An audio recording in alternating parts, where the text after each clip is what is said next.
So this section I'm going to read, we actually go back in time and we pick up Claude as a young man. He's 19, living in Paris, and he goes to the very first film exhibition that's put on by the Lumiere brothers.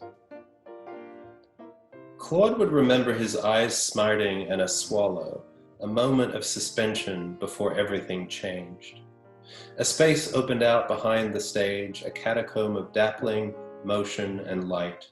Dozens of workers came silently bustling through the wall of the hotel basement, surging between the enormous metal doors of a factory at the end of a day.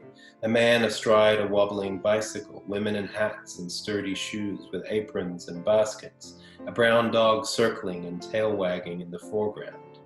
They were all suspended in midair, slightly jittered and staccato in their motions, accelerating toward evening, as if under the unwinding tension of a spring, toward dinners and children, toward taverns and lovers. Claude felt their humanity in his chest, the headlong plunge toward home, even as he thought of a million drops of mercury teeming on the surface of a daguerreotype, a chemical rain that somehow atomized and animated these figures to life. When a horse-drawn carriage barreled out of the factory's darkened, gaping mouth, the optician in the front row gave a start, threw up his hands, and dropped his monocle as the horse veered toward him. Another member, a funeral photographer not much older than Claude, stood up and began to ghost toward the screen, a sleepwalker roused by otherworldly music. He drifted down the aisle right by Louis Lumiere, and suddenly his monstrous shadow crossed into the projector's arc and was pinned against the wall, blotting out the factory scene to a volley of French insults and expletives. The first matinee heckle, Claude would think, in years to come. The 46-second reel came to an end, and Louis began to thread another, looping the strip of shining celluloid between a series of spools.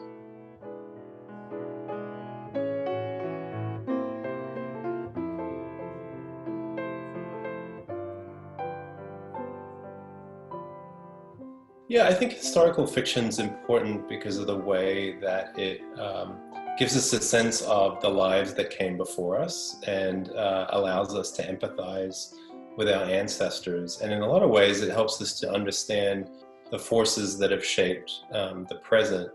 I think at its best, historical fiction helps us to have, to provide a sense of human scale to history.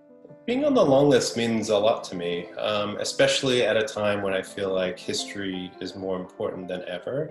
And I'm really honored to have my work acknowledged in a really vibrant genre and among voices that are so accomplished and promising. So yeah, it means a lot to me.